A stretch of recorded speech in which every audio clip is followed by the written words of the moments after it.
सभी साथियों को सुनील बौद्ध का जय भीम। साथियों, आप सभी का सुनील बौद्ध ऑफिशियल चैनल में स्वागत है। सपोर्ट जरूर करें और चैनल को सब्सक्राइब जरूर करें।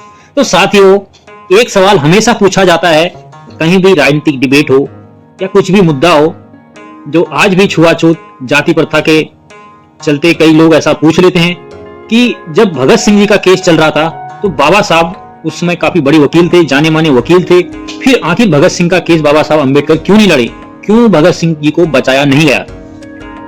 तो साथियों, आपकी जानकारी के लिए बता दें कि सबसे पहली बात ये थी कि जब बाबा साहब वकालत करते थे तो उस समय जो है बाबा साहब को एक भी केस लड़ने नहीं दिया जाता था, क्योंकि उनके पास कोई केस आता ही नहीं था, ना ही कोई केस देने के लिए तैयार नहीं था, क्योंकि बाबा साहब एक एससी समाज से आते थे, यानी कि एक अछूत समाज से आते थे। तो बाबा साहब को कोई भी व्यक्ति जो है केस लड़ने के लिए नहीं देता था। उनके पास एक केस आया, जो एक ब्राह्मण था, वो जो है एक केस हार चुका था, उसको कोई वकील दूसरा ऐसा मिला नहीं जो उसका केस लड़े। तब वो बाबा साहब के पास आया और बाबा साहब जब लड़े तो वो जीत गया। इस जाति प्रथा के चलते बाबा साहब जो है आर्थिक तंगी से गुजर रहे थे उस समय। उनके पास अपने घर परिवार को चलाने के लिए इतने पैसे नहीं थे कि इस तरह की वकालत करने के बाद वो अपना घर परिवार चलाएं।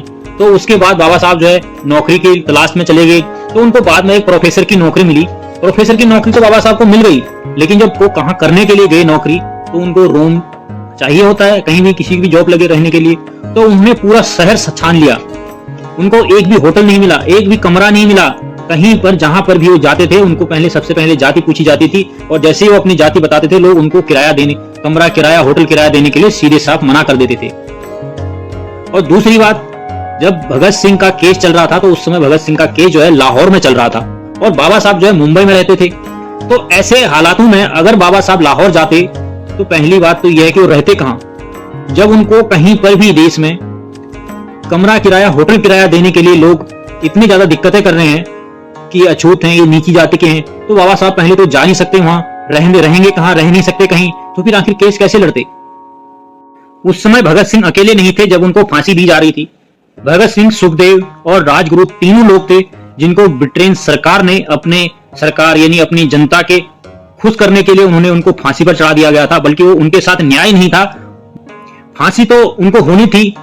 उसके बाद बताया जाता है, बाबा साहब एक पुस्तक में लिखते हैं कि ये फांसी तो नहीं भी रुकती तो गांधी जी चाहते थे उनको उम्र कारावास की सजा जरूर करवा सकते थे, जिससे उम्र कारावास सजा उसमें हो जाती, बाद में किसी भी प्रकार से वकालत करके उनको बचा लिया जाता। पर गांधी जी ने भी ऐसा नहीं किया। और दूसरी बात, जब लाहौर में उनका केस चल रहा था भगत सिंह का, तो उस समय जो है आसिफ अली नाम के व्यक्ति जो बहुत ही मशहूर थे और जिनका नाम इतना चलता था, पूरे शहर में उनका दबदबा रहता था, ऐसे वकील थे वो। उस समय ऐसे महान वकील का नाम हटाकर बाबा साहब अम्बेडकर का नाम वहां पर रखना या उनको उस केस को देना बिल्कुल ही नामुमकिन था। इसलिए भी बाबा साहब इस केस को नहीं लड़ पाए।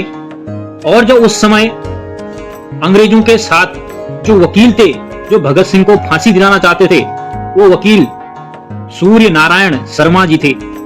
सूर्य नारायण शर्मा एक ब्राह्मण थे जो गोलवरकर के बहुत ही अच्छे मित्र थे। फिर भी वो भगत सिंह को बचाना नहीं चाहते थे, एक ब्राह्मण होने के बावजूद भी, जो कि आरएसएस के संस्थापक गोलवरकर के एक बहुत अच्छे मित्र थे।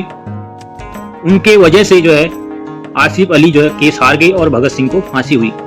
जो लोग ये सवाल करते हैं कि बाबा साहब इतने अच्छे वकील होने के बाद क्यों नहीं लड़े, उनको ये सवाल आरएसएस से करना चाहिए था, उनको ये सवाल ब्राह्मणों से करना चाहिए था कि आखिर अंग्रेजों की गुलामी करते हुए उन्होंने इस केस को लड़ा, और आरएसएस चाहती तो इस केस को जो है खारिज भी कर सकती थी और भगत सिंह को बचा भी सकती थी, और ब्राह्मण भी ऐसा कर सकते थे। पर उन्होंने अंग्रेजों के साथ वकालत की और उस केस को लड़ा और आसिफ अली को हरा करके भगत सिंह, सुखदेव और राजगुरु को फांसी में चढ़वाया। आज के लिए इतना साथियों, मिलते हैं नेक्स्ट वीडियो पर। सपोर्ट जरूर करें ऐसी नई नई जानकारियों के लिए। पुराने इतिहास की कई ऐसी चीजें हैं जो आपको बताया नहीं जाता है, इतिहास धीरे धीरे मिटाने का काम हो रहा है। हम आपके साथ इसी तरह बने रहेंगे आगे कोई वीडियो में भी। सपोर्ट जरूर करें, चैनल को सब्सक्राइब जरूर कर लें। जय हिंद, जय भीम।